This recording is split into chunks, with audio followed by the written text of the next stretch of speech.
সুপ্রিয় সপ্তম শ্রেণীর শিক্ষার্থীরা, আজকের এই ভিডিওতে আমরা দেখব তোমাদের সপ্তম শ্রেণীর বাংলাদেশ ও বিশ্ব পরিচয় এই সাবজেক্টের ৩য় অধ্যায় থেকে ৩৩ নং পৃষ্ঠায় যে অনুশীলনীটি আছে, বহুনির্বাচনী প্রশ্ন, সংক্ষিপ্ত প্রশ্ন এবং সৃজনশীল প্রশ্নের সমাধান আজকের এই ভিডিওতে আমরা দেখব। চলো প্রথমে আমরা দেখে নেব। এক, শিশুর বেড়ে ওঠার প্রথম সূতিকাগার কোনটি? এই একের উত্তরটি হবে যে ক, যে পরিবার। শিশুর বেড়ে ওঠা প্রথম ধাপটি হচ্ছে যে পরিবার।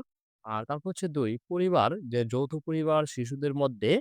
এই ২ এর উত্তরটি হবে খ, ২ এবং ৩ ধর্মীয় মূল্যবোধ তৈরি করে এবং অন্যকে সাহায্য করার প্রবণতা বাড়ায়। আর তারপর হচ্ছে ৩ ও ৪ এর জন্য আমরা এই উদ্দীপকটি দেখে নেই। ফারুক ও হাসিব একই শ্রেণীতে পড়ে। হাসিব প্রায়ই মা-বাবার সাথে বেড়াতে যায়। সে সবসময় হাসিখুশি থাকে। অন্যদিকে ফারুক কারো সাথে মেশে না। সে ক্লাসে মনমরা হয়ে থাকে। তার মা-বাবা আলাদা বসবাস করেন। সে মায়ের সাথে থাকে। এখন আমরা দেখে নেব ৩ ফারুক ও হাসিবের আচরণের ভিন্নতার কারণ কি? এই ৩ এর উত্তরটি হচ্ছে যে ক, পরিবারের সদস্যদের মধ্যে সম্পর্ক। আর তারপর হচ্ছে ৪ ফারুক ভবিষ্যতে আর কি ধরনের আচরণ করতে পারে? এই ৪ এর উত্তরটি হচ্ছে ক, বন্ধুদের এড়িয়ে চলতে পারে। এখন আমরা এই সৃজনশীল প্রশ্নের সমাধানটি দেখব। তার আগে আমরা এই উদ্দীপকটি পড়ে নেই যে, মেহরিমা ও মুবাশিরা ২ বান্ধবী। মুবাশিরাদের বাসায় তার মা-বাবা ও ছোট ভাই আছে। মেহরিমার বাসায় মুবাশিরা বেড়াতে গিয়ে দেখতে পায় যে একটি বড় ডাইনিং টেবিল, চাচা-চাচী, দাদা-দাদি সহ অনেকেই খাচ্ছে এবং এবং খাওয়া-দাওয়া শেষে মুবাশিরা ও মেহরিমা সহ দাদির কাছে গল্প শুনল। মুবাশিরার খুব ভালো লাগলো। এখন আমরা দেখে নেব ক, সামাজিকীকরণ কি? চলো আমরা এই কয়টি দেখে নেই। কয়রোতিটি হচ্ছে যে, সামাজিকীকরণ হলো এমন একটি প্রক্রিয়া যার মাধ্যমে একজন মানুষ পরিবার ও সমাজের কাছ থেকে আচরণ, মূল্যবোধ, রীতিনীতি, ভাষা ও সংস্কৃতি শেখে এবং সমাজে উপযুক্ত সদস্য যে পরিণত হয়। আমরা তোমাদের এই একের উত্তরটি দেখে নিয়েছি।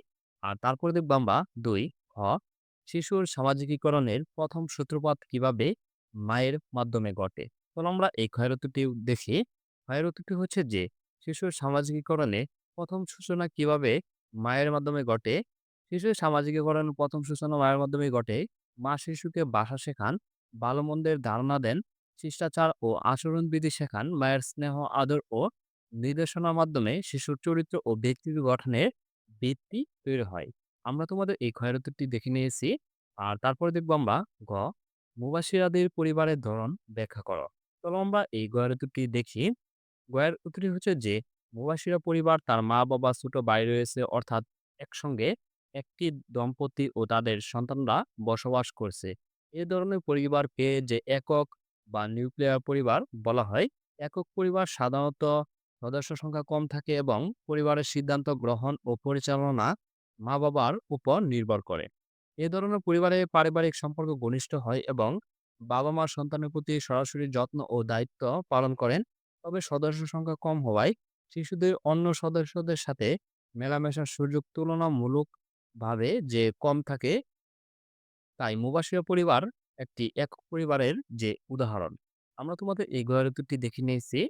এখন আমরা দেখে নেব গ, তুমি কি মনে করো যে মেহরিমা এবং মুবাশিরা দুজনের সামাজিকীকরণ একইভাবে হচ্ছে? তোমার উত্তরের পক্ষে যুক্তি দাও। তো আমরা এই গয়ের উত্তরটি দেখি। গয়ের উত্তরটি হচ্ছে যে, আমি মনে করি যে মেহরিমা ও মুবাশিরার সামাজিকীকরণ একইভাবে হচ্ছে না। কারণ তাদের পারিবারিক পরিবেশ ভিন্ন। মুবাশিরা একক পরিবারে বড় হচ্ছে, যেখানে সদস্য সংখ্যা কম হলে তার সামাজিক শেখা যে মূলত মা-বাবা ও ভাইয়ের মাধ্যমেই যে সীমাবদ্ধ।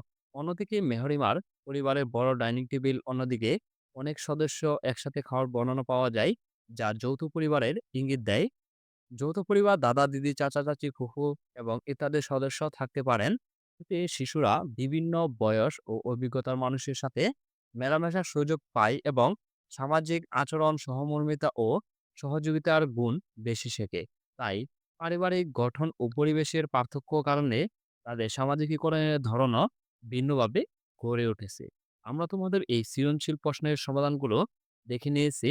এখন আমরা দেখে নেব যে সংক্ষিপ্ত প্রশ্নের সমাধান ১, পরিবর্তনশীল পরিবারের ধারণাটি ব্যাখ্যা করা। তবে আমরা এই ১ এর উত্তরটি দেখি। ১ এর উত্তরটি হচ্ছে যে সময়ের সাথে, সাথে পরিবারের গঠন, আকার ও ভূমিকার পরিবর্তনের যে পরিবর্তনশীল পরিবারের ধারণা বলে, আগে যৌথ পরিবার বেশি ছিল, এখন পরিবার বৃদ্ধি পেয়েছে, যে একক পরিবার বৃদ্ধি পেয়েছে, এটাকেই পরিবর্তনের যে উদাহরণ বলা হয়। আমরা তোমাদের এই ১ এর উত্তরটি দেখে নিয়েছি। এখন আমরা দেখব ২, বর্তমান শিশুদের মধ্যে উদারতার গুণ তৈরি হচ্ছে না কেন? তবে আমরা এই ২ এর উত্তরটিও দেখি।